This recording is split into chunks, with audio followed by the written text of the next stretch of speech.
Reading is a great habit to have for that big wrinkly brain. Reading seems to be one of those habits that people wish they did more of, but never prioritise actually doing it. I also fell into that category until I started making it more of a priority this year.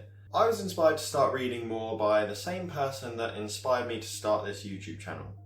Someone that I've mentioned in a few videos before, and someone who I'll probably mention in many more videos to come, purely because I'm just so grateful to him. Of course, that person is Ali Abdaal. Ali is a huge reader, and most of the books in my wish list are ones that he himself has read and spoken about on his channel, a link to which will be in the description down below. My new habit of reading came quite late this year, so I haven't read tons of books, and it's something I endeavour to change in 2022. Reading will be a higher priority for me in the new year. But I managed to read a few books in 2021, most of which I enjoyed, so I'd like to share them with you here. Now, these won't be full summaries or reviews of the books. I just want to go over what I've read and just some brief thoughts. I don't want to go too deep into it because I feel like the books themselves would need a full video on their own. Going in chronological order, starting with Show Your Work by Austin Kleon. Not a long book by any means, and could quite possibly be read in an afternoon. Unless you're taking highlights and notes like I was. Show Your Work goes into the process of showing the piece of work or art that you're creating. People love to see the stories and the effort behind what's being produced. More than that, it's a way of marketing and getting your work seen by others. And this is hammered home by the line, if your work isn't online, it doesn't exist. Sure, the work physically exists, but is useless if no one can actually see it, which is what creatives like you and me want. There are many great points to take away from this book, so I highly recommend it to artists, bloggers, and YouTubers who are just starting out. If you've read any of the books mentioned in this video or feel like someone you know would be interested in reading them, then go ahead and tap on that like button to help spread this to others. The second book I read in 2021 is Ego is the Enemy by Ryan Holiday.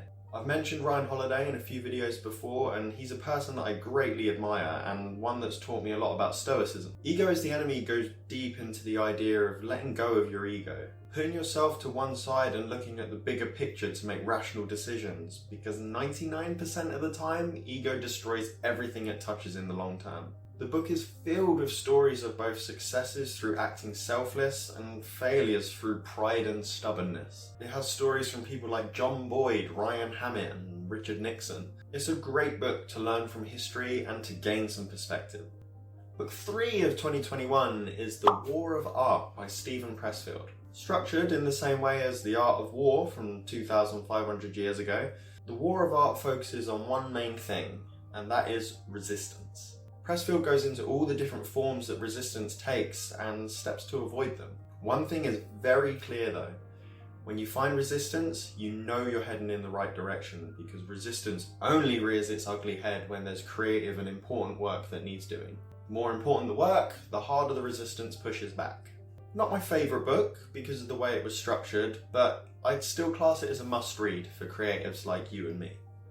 The fourth, and quite possibly my favourite book I read in 2021, was How to Talk to Anyone by Leo Lowndes. I'm fairly awkward in new social settings and find it hard to communicate to new people face to face, so I thought reading this book would help cure that. And I can tell you that this book is packed full of amazing techniques to help strengthen your communication skills. Putting these techniques into action will be hard because there's so much to remember and there's not as much opportunity with the current state of the world.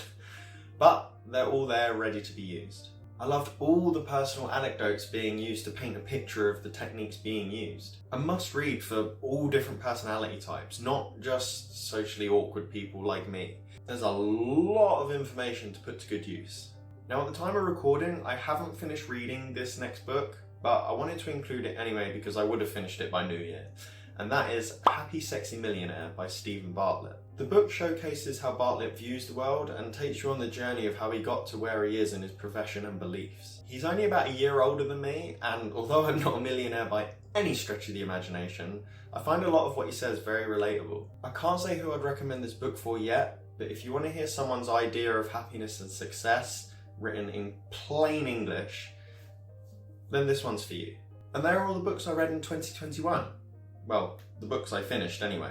I'll give a couple of mentions of the books that I started but never finished, with the first one being The Way of Zen by Alan W. Watts. I don't know if it's because of the age of the book, it was written in the 50s, or what it was, but I found it boring and needlessly difficult to read. I don't like to use the word pretentious because it's a book about a subject that I don't understand and I was looking to, but that's how I felt about it. The other book I haven't finished is Pirates and Privateers by Tom Bowling. Still got the bookmark in there, I'm about halfway, and I have made some sticky notes, but it was crap. It was pure crap. I'm sorry, that's not a helpful review at all. The book is mainly extracts from diaries of pirates and privateers back in the 18th century, and a lot of them are many, many pages long. Bowling has very little input, and the excerpts that he used just aren't proving any point that he's trying to make. After I stopped reading, I looked it up on Goodreads and saw it had a 2-star, which is unsurprising, and also a real shame because I freaking love pirate shit. Reading is important for us to continually learn and improve ourselves. It's important for us to take time and get lost in new worlds that others create. Whatever you read for is an extremely healthy habit to have, and one that I'm going to prioritise more in 2022. I'm very much looking forward to reading more books and sharing with you what I love and learn from them in the future. I'd also love to know what you're reading and any recommendations you might have for me and others in the comments down below. I'm always looking for new books to add to my ever-growing wish list. If you enjoyed this video, then you might enjoy my video talking about how to remember more of what you read. And you can see that right here. Thanks for watching, and I'll see you over there. Bye-bye.